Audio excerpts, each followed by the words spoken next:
अमरोहा जिले के हसनपुर में स्थित निजी स्नातक कॉलेज के डायरेक्टर पर पत्नी ने कई गंभीर आरोप लगाए हैं। इतना ही नहीं, पत्नी का आरोप है कि डायरेक्टर पति कॉलेज में आने वाली लेडी स्टाफ और छात्राओं पर गंदी नज़र रखता है। साथ ही कई युवतियों के साथ उसके नाजायज़ संबंध हैं। जब इन नाजायज़ संबंधों के बारे में पत्नी को पता चला तो उसने विरोध किया, जिसके बाद डायरेक्टर पति ने कॉलेज की चेयरपर्सन पत्नी को बेटी सहित घर से निकाल दिया। 2020 से पत्नी अपने मायके में रह रही है। साथ ही आरोप है कि उनके पति ने उनके ऊपर झूठे मुकदमे दर्ज करा दिए हैं। वह उनका विरोध करती हैं तो पति उनके साथ मारपीट करता है, मायके में आकर बवाल करता है और जान से मारने की धमकी देता है। क्या नाम है आपका? डॉक्टर हिमश्वेता अग्रवाल। अच्छा, क्या मामला हुआ जो आपके साथ मारपीट का मामला हुआ?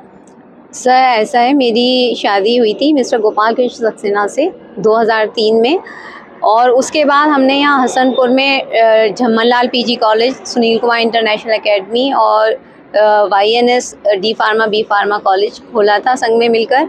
लेकिन क्योंकि इनके विवाहेतर संबंध रहते थे तो हम लोगों के बीच में हमेशा इसको लेके झगड़ा होता था।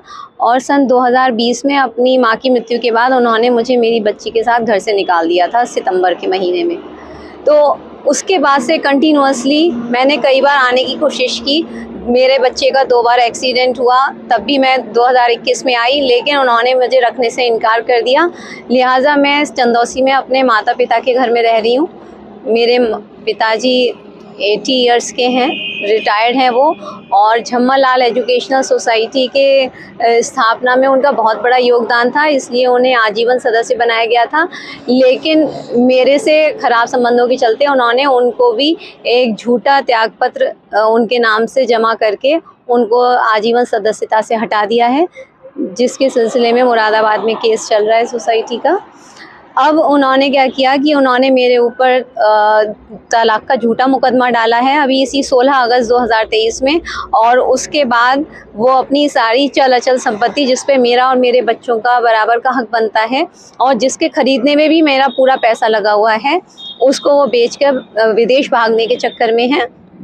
10 तारीख को दोपहर को मुझे अचानक से इन्फॉर्मेशन मिली कि एक छोया गांव में बहुत महंगी ज़मीन थी, जिसको हम लोगों ने संग में लिया था पहले, और उसके लिए पैसा भी इन्होंने मुझसे लिया था, और अचानक से ये उस ज़मीन को बेच रहे थे।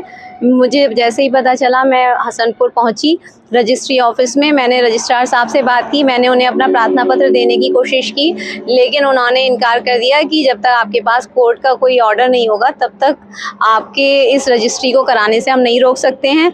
मैंने जाकर मिस्टर सक्सेना से बात की, मिस्टर गोपाल सक्सेना से, उनको मैंने समझाने की कोशिश की तो उन्होंने मेरे से हाथापाई भी की और मुझे जान से मारने की सरेआम पूरे रजिस्ट्री ऑफिस में उन्होंने मुझे धमकी दी। और इसके बाद वो फटाफट रजिस्ट्री करके अपने जो दोस्त थे उनके संग चले गए, और उसके बाद मैं तुरंत थाना हसनपुर पहुंची। वहां मैंने अपनी एप्लीकेशन लिख के FIR दर्ज कराने की कोशिश की, लेकिन उस समय मेरी एप्लीकेशन नहीं ली गई, लिहाजा मैं निराश होकर वापस आ गई थी।